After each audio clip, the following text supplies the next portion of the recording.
안녕하세요. 멋쩍게 인사로 시작해보는 50대 후반을 달려가는 사나이 이동구라고 합니다. 저는 태어나서 지금의 나이가 될 때까지 단 한 번도 멀끔하다, 훤칠하다라는 소리를 들어본 적이 없습니다. 키도 165cm 겨우 간당간당하고 피부는 모공이 눈에 콕콕 보이는 곰보 피부에 어릴 때부터 가꾸는 걸 모르고 살아서 그런지 푸석푸석하고 볏짚 같은 남자죠. 눈도 단추구멍만큼 작아 사람들이 앞이 보이냐고 놀리기도 많이 놀렸고요.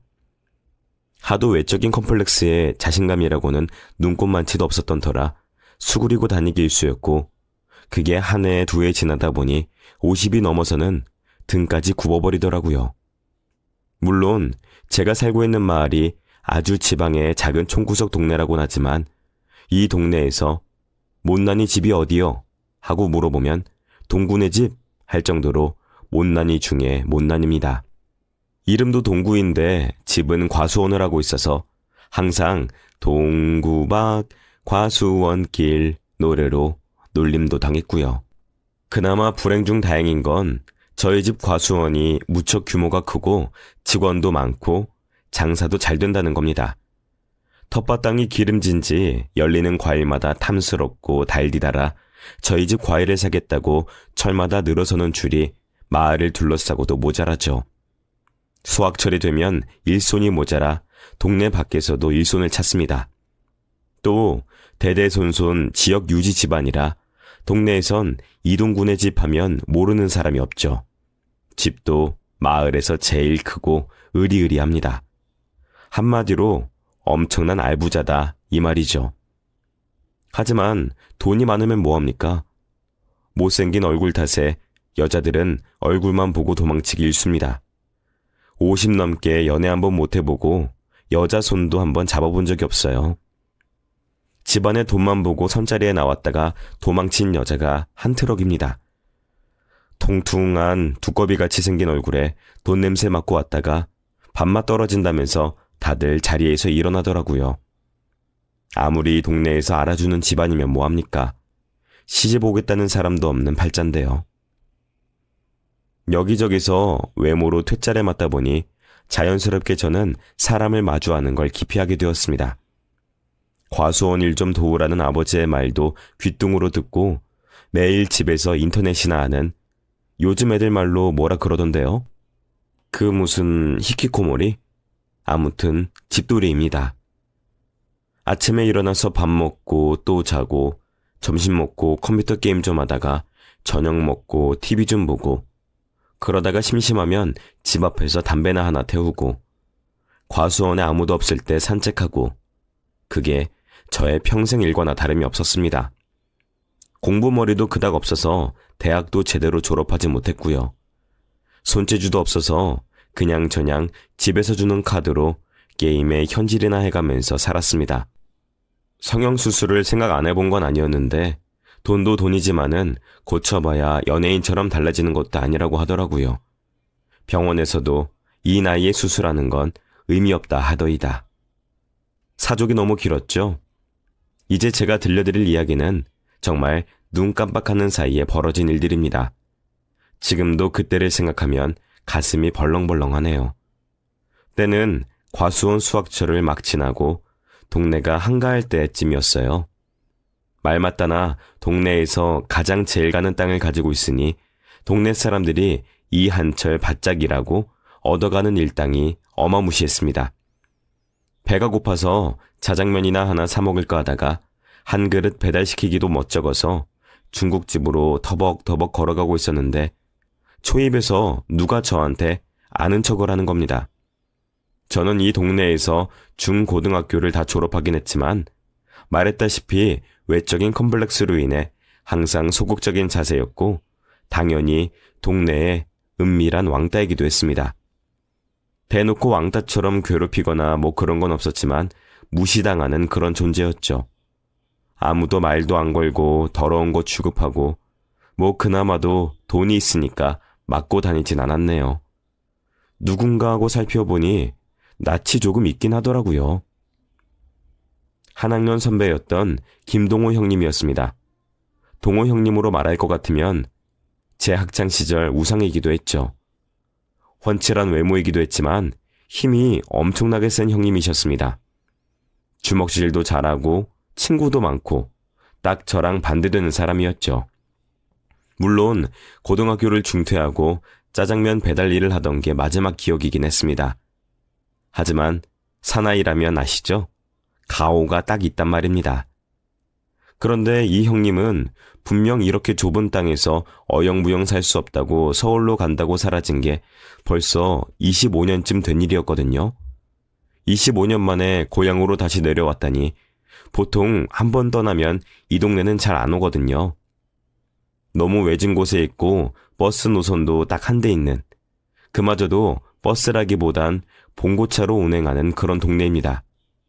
아무튼 그 형님이 저를 딱 가리키며 아는 척을 하더라고요. 야, 니 동구 맞지? 박동구? 장동구? 동구! 예, 이동구예요. 잘 지내셨어요? 그 어디 위쪽으로 간다 하셨던 것 같은데. 아, 나야 뭐 잘 살았지. 잘 살았어. 와, 자식 하나도 안 변하고 그대로네. 아직도 과수원 하냐? 아유, 그럼요. 과수원 아니면 먹고 살만한 게 이 동네에 뭐가 있겠습니까? 세월이 확실히 흐르긴 흘렀는가 봐. 나랑 눈도 마주치고 인사도 하고, 그제? 아이, 제가 학창시절 같았으면은 당연히 눈도 못 마주칠 형님이죠. 동구, 니 돈 좀 있나?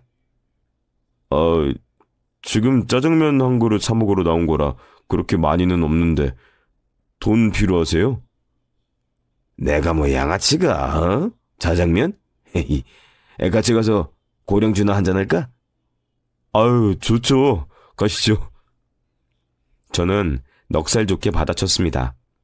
술은 잘 못하지만 그래도 뭔가 늘 내내 왕따에 친구 없이 지냈던 제가 마을에서 제일 인기 많았던 형님과 술을 마시다니 그걸로도 흥이 좀 오르더라고요. 학창시절에 형님과 친하게 지냈으면 저도 지금쯤 마누라도 있고 그랬을 텐데. 마, 그게 나랑 친하게 지내는 거랑 뭔 상관이고. 됐고, 술이나 더 마시라. 그리고 결혼 안 하는 게 그게 승리한 거다 임마. 형님이 결혼하셨으니까 그런 소리를 하시는 거죠. 혼자 외로워 죽겠습니다. 나도 지금 이혼하려고 그런다. 술이 좀 들어가자 형님이 아주 슬슬 자기 이야기를 하더라고요.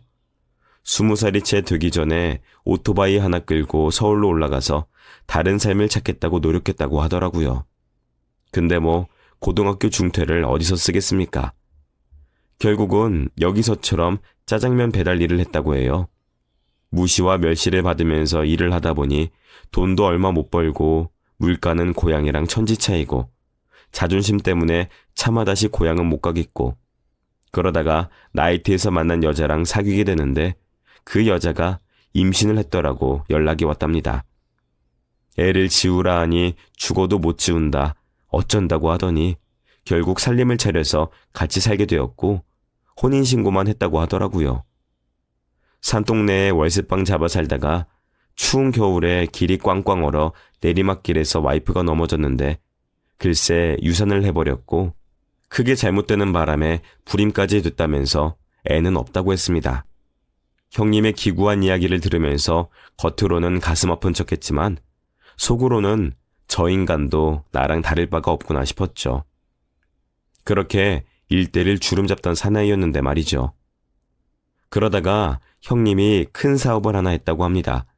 뭐 자세하게 말은 안 했는데 일수 놓는 그런 사업체인 것 같았습니다. 힘 좀 쓰는 직업인 듯 사람 여러 잡았다고 그러더라고요. 그러다가 크게 한번 당하고 사업체도 쫄딱 망해서 도망자 신세로 살았다고 껄껄 웃더라고요. 그래도 성격은 호탕해서 그런지 그 거리낌 없는 모습이 여전히 호감형이긴 했습니다. 젊을 때 잘생겼던 사람은 늙어서도 꽤 번지르르 하더이다. 외적인 컴플렉스가 심했던 저랑은 달라요. 집에 돈이 많고 호화로운 삶까진 아니어도 어디 가서 아쉬운 소리 한 번도 안 해봤던 저였지만 그래도 사람 만나는 일은 아직 껄끄럽고 부담스럽거든요.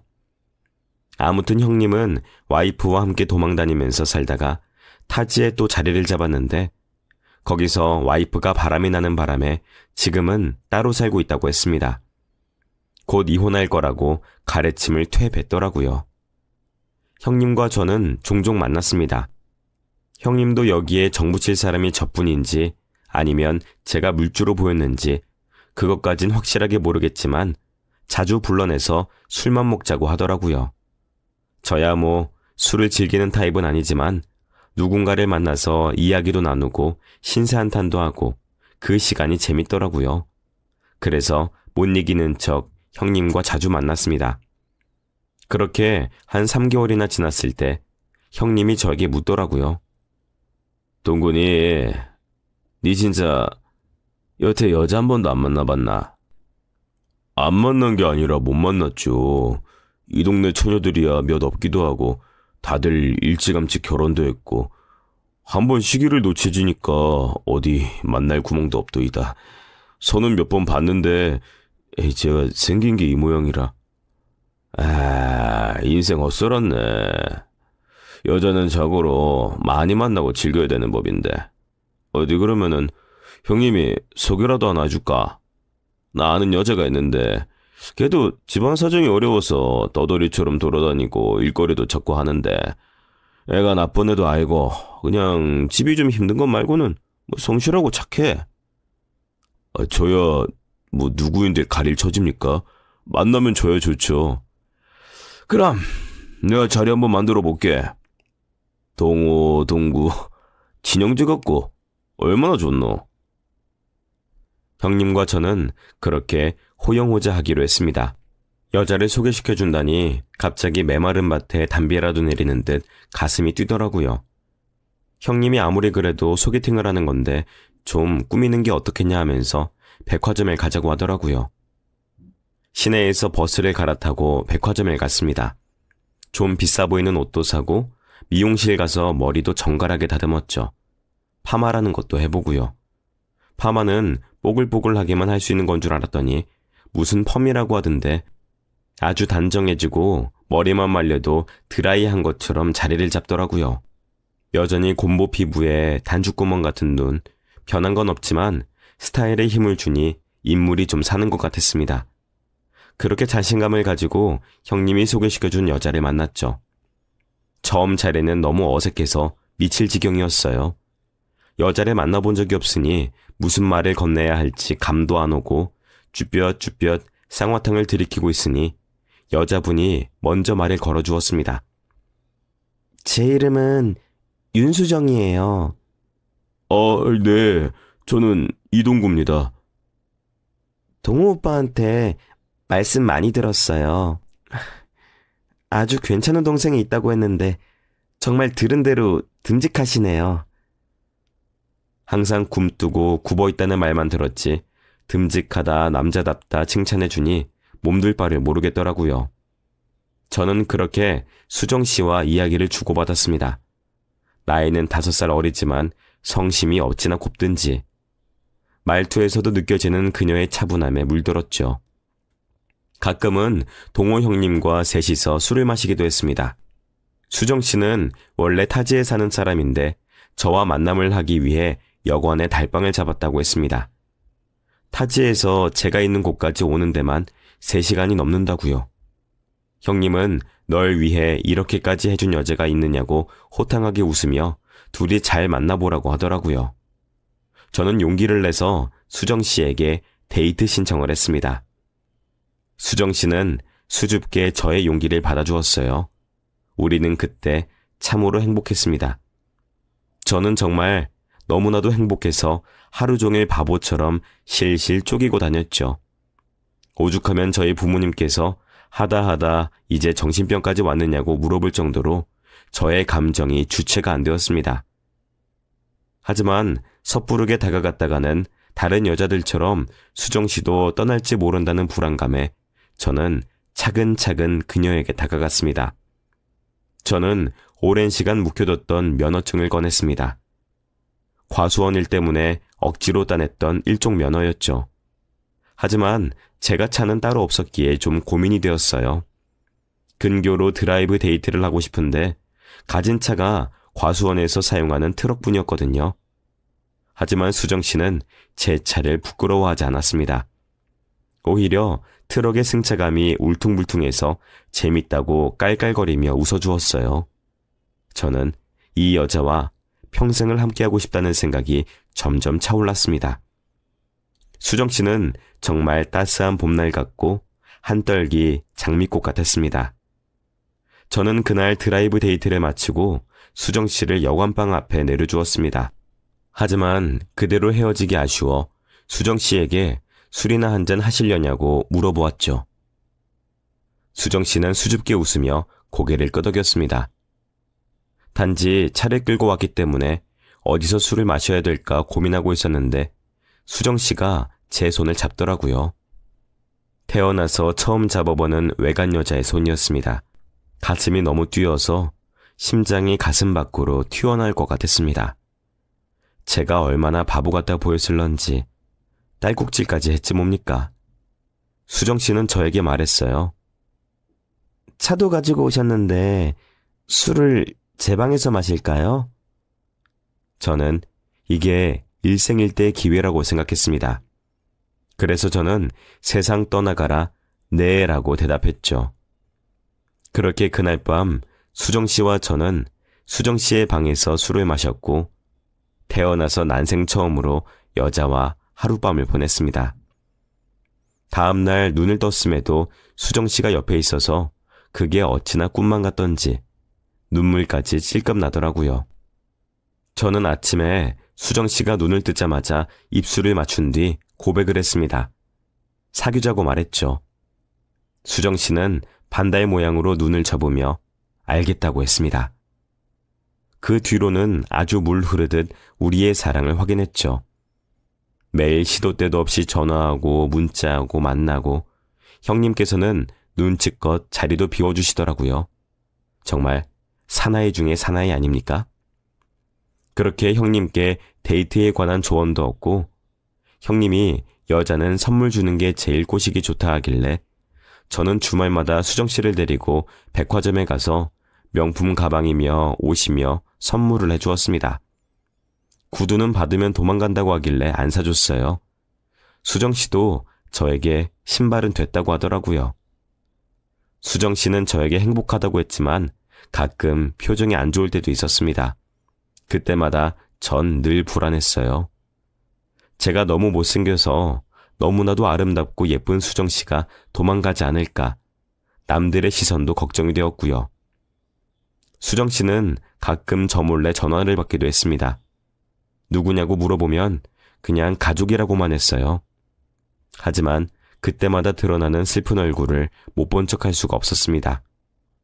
저는 형님에게 물어보았죠. 수정 씨가 왜 저렇게 슬픈 얼굴로 가족과 통화하느냐고요. 형님은 제게 수정이에게 아는 척 말라면서 수정 씨의 어머님이 많이 아프시다고 했습니다. 타지에 홀로 계신 어머님이 수술을 하셔야 되는데 병원비가 밀려 있어 수술도 못하고 있고 간병인 없이 지내기 어려우신 몸인데 저와 데이트를 하느라 간병인도 없이 힘들게 지내고 있다고요. 저는 그 말을 듣고 억장이 무너져 내리는 기분이었습니다. 그날 수정 씨를 만났습니다. 어머님이 얼마나 아프신 거냐고 묻자 화들짝 놀라더라고요. 아는 척 하지 말라 형님이 말씀하셨지만 어떻게 여자친구의 일인데 모른 척 할 수가 있겠습니까? 수정 씨는 제게 눈물을 보이고 말았습니다. 사실 몸이 계속 좋지 않으셔서 병원에 입원해 있는데 당장 병원비가 많이 밀려있는 터라 이제는 수술을 하셔야 되는데 수술도 해주지 않는다고 했습니다. 간병인 비용도 없어 이제 본인이 가서 간병을 해야 될 것 같다고 하면서 여관 달방도 이제 끝날 때가 되었으니 고향으로 떠나야 할 것 같다면서 엉엉 울더라고요. 저는 이대로 수정 씨를 이룰 수가 없었습니다. 제가 수정 씨에게 병원비와 수술비, 간병인 비용을 대주겠다고 했죠. 수정 씨는 놀란 눈으로 저를 바라보더니 고개를 저었습니다. 그렇게 피해를 끼칠 수가 없다고 하면서요. 저는 그 김에 큰 숨을 들이쉬고 프로포즈라는 걸 했습니다. 반지도 없이 이런 말해서 죄송합니다. 저와 결혼해 주십시오 하고요. 투박하게 말했지만 수정 씨는 감동을 받는 것 같았습니다. 하지만 또 얼굴에 그늘이 드리우더라고요. 이유를 물어봤더니 아주 충격적인 이야기를 해줬습니다. 사실 저 남편이 있어요. 허울뿐이지만요. 네? 그게 무슨 말입니까?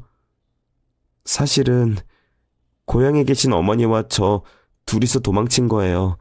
지금은 이혼 소송을 준비 중이고요.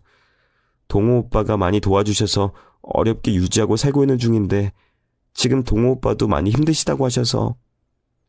남편이 있었더니. 하지만 이혼할 거예요. 정말이에요. 동구 씨를 가지고 논 게 아니라 동구 씨가 너무 좋아서 점점 좋아져서 말을 못했던 것뿐이에요. 절대 기만하거나 그런 거 아니에요. 제게 진심을 보인 그녀를 저는 믿었습니다. 이혼 소송 비용이 마련되면 바로 이혼할 생각이었다고 말하는 수정 씨를 보면서 이혼 소송 비용까지 책임지겠다고 결혼하자고 했습니다. 수정 씨는 그제서야 밝게 웃으면서 이혼만 마무리되고 어머니만 수술이 잘 되면 더 이상 자기를 옥죄는 것은 아무것도 없다고, 저와 행복하게 아들, 딸 낳고 살 수 있을 거라고 했죠. 저는 그렇게 다음날 날이 밝자마자 어머님의 밀린 병원비, 수술비, 간병인비, 이혼소송비까지 도합 7천만 원을 송금해 주었습니다. 수정 씨가 이미 고향으로 갈 생각이었기에 여관 달방을 빼버려서 오갈 데가 없어지는 바람에 과수원 수확철마다 타지에서 일하러 내려오는 인부들을 위해 지어둔 원룸까지 한 채 내어주었죠. 원룸에 자리를 트게 되면서 자연스럽게 저희 부모님과도 인사를 하게 되었고, 드디어 제가 여자를 데려오자 우리 집은 경사가 났죠. 저희 아버지는 몰래 눈물도 훔치셨습니다. 그 주 주말에 수정 씨는 7천만 원으로 어머님의 병원비를 다 갚았고 수술 예약과 간병인도 찾았다고 했습니다. 그리고 이혼 변호사를 통해 소송을 준비 마쳤다면서 저에게 전화를 걸었죠. 그 문제를 해결하기 위해 고향으로 잠시 갔었거든요. 저는 이제 행복한 결혼식 준비를 하면 됐습니다. 형님도 저에게 진심으로 축하한다고 했죠. 이게 다 형님 덕 아니겠습니까? 형님에게도 귀한 것 하나 제대로 드려야겠다고 엄포를 놓았죠. 저는 정말 인복이 많다고 생각했습니다. 하지만 해결했다는 수정 씨가 주말이 지나도록 내려오지 않았습니다. 무슨 일이 있나 싶어 전화를 하면 지금 통화가 조금 곤란하니 이따가 전화하겠다 하거나 문자로 잘 지내고 있다는 답장만 왔죠. 혹시 돈만 들고 도망간 건 아닐까 걱정이 들었지만 뭔가 알고 있는 듯한 형님은 그저 기다려보라고만 했습니다. 도저히 답답해서 안 되겠다 싶을 때 형님네 집으로 산삼주를 들고 찾아갔죠. 형님은 이번 일은 본인이 해줄 말이 없다며 수정 씨가 곧 내려올 거니 진득하게 기다렸다가 직접 들으라고 말했습니다. 저는 형님을 믿고 기다렸고 수정 씨를 보채거나 하지 않았죠. 형님 말대로 꼬박 2주 만에 다시 왔더라고요. 우리 부모님은 그 사이에 수척해진 수정 씨를 보며 닭이라도 잡아와야겠다며 안쓰러워하셨습니다. 저는 수정 씨에게 아무런 말도 묻지 않았습니다. 먼저 말해주기를 기다렸거든요. 수정 씨는 계속 근심 어린 얼굴을 했지만 저에게 말해주지 않았어요. 저는 결국 참지 못하고 수정 씨에게 대놓고 물어보았습니다. 수정 씨, 이제 내가 싫어졌습니까? 내 얼굴이 꼴도 보기 싫어요? 아니, 동구 씨, 그게 무슨 말이에요? 정말 전혀 아니에요. 제가 동구 씨를 왜 싫어해요? 그러면 왜 걱정이 있는데도 말을 안 해줍니까? 무슨 일입니까? 내가 너무 쪽팔려서 그래요. 우리 사이에 쪽팔릴 일이 뭐가 있어요? 혹시 내 외모가 쪽팔려요? 동구 씨, 그런 거 아니에요. 단지... 저는 한참을 수정 씨의 입이 열리길 기다렸습니다. 그래요. 솔직하게 말할게요. 주말에 고향으로 가서 병원비를 모두 해결하고 이혼 변호사 사무실에 갔어요. 근데 제가 병원비를 해결한 걸 어떻게 알았는지 빚쟁이들이 저를 찾아와서 협박했어요. 수정 씨 빚까지 있어요? 제가 진 빚은 아니에요. 그럼 무슨 빚을 졌단 말입니까? 전 남편이 사업하다 말아먹은 빚, 도박하다가 친 빚, 남들 사기친 빚, 그게 다 저한테 넘어왔어요. 아니, 왜 그 빚이 수정 씨한테... 아무래도 제 3금융, 4금융 이러니까 그렇겠죠. 그런 사람들은 가족이고 뭐고 없어요. 다 돈 받아야 되는 채무자일 뿐인 거죠. 남편이 진 빚들은 남편이 자취를 감추면서 저에게 오게 되었고요. 이혼만 하면 다 해결되는 것 아닙니까? 그 사람들은 지옥까지 쫓아올 사람들이에요. 제가 이혼하고 새 출발을 하게 되면 동구 씨한테까지 피해가 갈 거예요. 과수원밭을 뒤집을지도 모르죠. 그래서 제가 결혼에 대한 확신을 못 가지고... 그럼 앞으로 어떻게 해야 좋을까요? 제가 해결할 수 있는 일이라면 말해주세요, 수정 씨. 전 남편을 찾아서 그들에게 넘겨주거나 내가 그 빚을 갚거나 그 방법밖엔 없어요. 저는 한참을 생각했습니다. 전 남편이 진 빚이지만 지금 수정 씨를 올가매고 있는 빚이나 다름이 없었으니까요. 저는 수정 씨를 너무나도 사랑했고 수정 씨의 마음이 이해가 갔습니다. 그 빚 때문에 우리 가족이, 우리 과수원이 피해를 입을까봐 차마 말 못하고 주위만 뱅뱅 돌았던 것. 그것이 너무 마음 아파 저는 수정 씨의 두 손을 꼭 잡았습니다. 그 빚 내가 갚아주겠습니다. 얼마입니까? 그 빚을 왜 동구 씨가 갚아요? 안 돼요. 내가 너무 미안해서. 나는 그깟 돈 얼마든지 줄 수 있어요. 수정 씨만 내 옆에 있어준다면. 동구 씨. 저는 다음날 은행에서 과수원 밭 일부로 담보대출을 받기로 했습니다. 빚의 규모는 무려 5억이나 되었지만 5억쯤은 사실 땅 일부를 정리하면 나오는 돈이었기에 괜찮았습니다. 수정 씨는 돈이 입금되는 순간까지도 나에게 미안해했죠. 본인이 진 빚도 아니고 생판 모르는 남의 빚을 갚아주고 있다는 사실이 못내 이상하게 느껴졌지만 사랑하는 여자를 위해선 뭐든 할 수 있지 않겠습니까? 이제 수정 씨와 나의 결혼을 방해하는 건 아무것도 없었습니다. 혼인신고야 일단 살다가 이혼 소송이 마무리되면 그때 정리해도 상관없는 일이니 말입니다. 저는 5억을 송금해주고 수정 씨와 읍내 예식장을 가보았습니다. 수정 씨는 너무 빠르지 않느냐고 호적이 정리되면 그때 결혼하자고 했지만 저는 싫었습니다. 내 여자를 내가 제대로 지켜주고 싶었습니다. 그런 마음을 전하자 수정 씨도 수락하더라고요. 제가 예식장을 둘러봤다는 소문이 마을 전체에 퍼졌습니다. 못난이 곰보가 천사 같은 여자 만나서 장가간다고 퍼지더라고요. 우리 수정 씨 외모가 남다르게 특출나게 예쁘긴 합니다만 미녀와 야수라는 소리를 들으니 또 은근 섭섭하더라고요. 그러던 어느 날 벼락 같은 소리를 들었습니다. 형님이 아침에 수정 씨한테 부탁할 것이 있어 찾아갔더니 수정 씨 얼굴에 멍이 들어있다면서 혹시 저보고 손찌검을 했느냐고 묻는 게 아니겠습니까? 저는 말도 안 되는 소리라고 당장 수정 씨 집으로 가보겠다고 하며 찾아갔죠. 수정 씨가 문을 안 열어주길래 어서 열어보라고 소리를 지르니 선글라스를 끼고 문을 열어주더라고요. 안경을 벗기니 눈가가 시퍼렇게 멍이 들어있더라고요. 누굽니까? 에? 대체 누가 이런 짓을 수정 씨한테 한단 말입니까? 울고 있는 수정 씨를 달래 이야기를 들어보니 빚쟁이들이 다시 찾아왔답니다. 빚을 다 갚지 않았느냐 했더니 손찌검을 하면서 이자를 달라고 했답니다. 저는 머리에 망치를 맞은 기분이었죠. 세상에 돈노름을 하는 사람들이 다 양아치인 건 알았지만 이 정도일 줄은 몰랐습니다.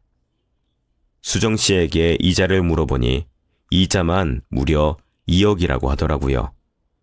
저는 그 빚쟁이들을 폭행으로 고소하자 했지만 수정 씨는 그 사람들이 얼마나 무서운 사람들인 줄 아느냐면서 절대 그러면 안 된다고 하더라고요. 별 수 있겠습니까? 그냥 2억을 더 주었습니다. 며칠 뒤 수정 씨는 빚을 다 갚았다며 이제 우리 둘의 결혼식만 남았다고 하더라고요. 저는 정말 날아갈 듯 기뻤습니다. 그날 저녁 부모님이 타지 거래처에 가신 틈에 수정 씨와 형님을 집으로 초대했죠. 동네 중국집에서 시킨 요리들과 고량주를 신나게 먹고 마시고 즐겼습니다. 형님은 제게 결혼을 축하한다고 하면서 본인도 일이 슬슬 풀리고 있다며 조만간 다시 상경할 것 같다고 했습니다. 저는 형님이 떠난다고 하니 진심으로 슬펐지만 형님께서 대신 수정이가 있으니 평생을 잘 보살피고 아껴주라고 결혼식에는 꼭 참석하겠다고 하더군요. 그렇게 12시를 넘겨서까지 먹고 마시며 놀다 보니 취기가 슬슬 오르더라고요. 저는 머리가 핑 도는 어지러움을 느끼고 잠시 소파에 누워있겠다고 했습니다. 수정씨와 형님은 어찌나 술도 잘 마시던지 저보고 어서 누워 쉬라고 하더라고요. 그렇게 아주 잠깐 잠이 들었다가 깔깔거리는 웃음소리들에 슬그머니 눈을 떴습니다. 몸을 일으켜 세우려고 했는데 순간 눈에 보이는 형님과 수정씨의 입맞춤을 보고 몸이 굳어버렸죠. 머릿속이 복잡했습니다. 눈도 질끈 감았다가 슬쩍 실눈을 뜨고 보았습니다. 내가 본 게 맞나 꿈인가 생신가 싶어서 슬쩍 다시 보니 둘이 서로의 뺨을 어루만지며 행복해하더라고요. 저랑 있을 때는 한 번도 보지 못했던 아주 행복한 얼굴이었습니다. 저는 자는 척하며 조심히 핸드폰 동영상 촬영을 시작했죠. 자기야, 어떻게 이런 호구를 제대로 물었어? 내가 고향에 아주 멍청한 놈 하나 있다고 했지? 제가 중고등학교 때도 돈만 많았지. 사회성이라고는 단 한 개도 없는 그 찌질이 중에 상찌질이 찐따 중에 찐따였거든. 생긴 걸 봐. 딱 봐도 여자 손 한번 제대로 못 만져본 남자잖아. 그래서 우리 자기가 제대로 한번 보여주니까 의심도 없이 돈까지 술술 뱉어내는 거 봐. 근데 너무 아깝다. 대충 봐도 20억은 뜯을 수 있을 것 같은데 너무 얼마 못 뜯은 거 아니야?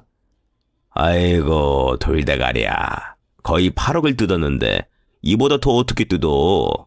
그리고 쟤 너랑 결혼한다고 설치는 꼬라지를 내가 더 봐야 돼? 지금 내 여자랑 그렇고 그런 짓을 했다는 것도 더 열받는데. 그건 그래.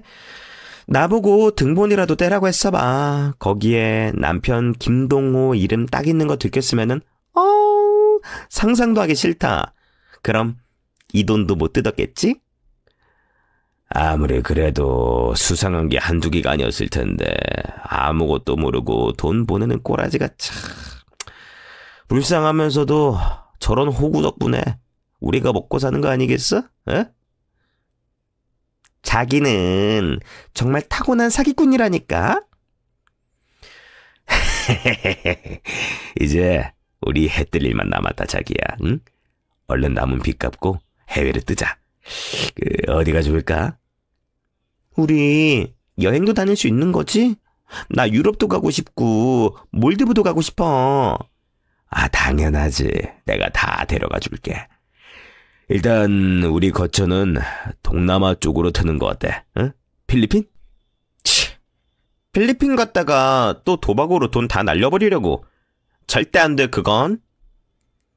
저는 동영상을 촬영하는 손이 벌벌 떨렸습니다. 이게 모두 다 사기극이었다니요. 둘이 부부라니요. 저 하나 등쳐먹고 돈 뜯어가려고 이 모든 걸 짜고 친 거였다니. 하지만 이대로 흥분을 가라앉히지 않고 달려들었다가는 돈도 뺏기고 제 목숨까지도 위험할지도 모른다는 생각에 저는 계속 자는 척을 했습니다. 둘의 대화가 대충 끝나고 또 화기애애하게 술을 마시고 있길래 살짝 잠에서 깬 척 몸을 뒤척였더니 대화 소리가 뚝 끊기더라고요.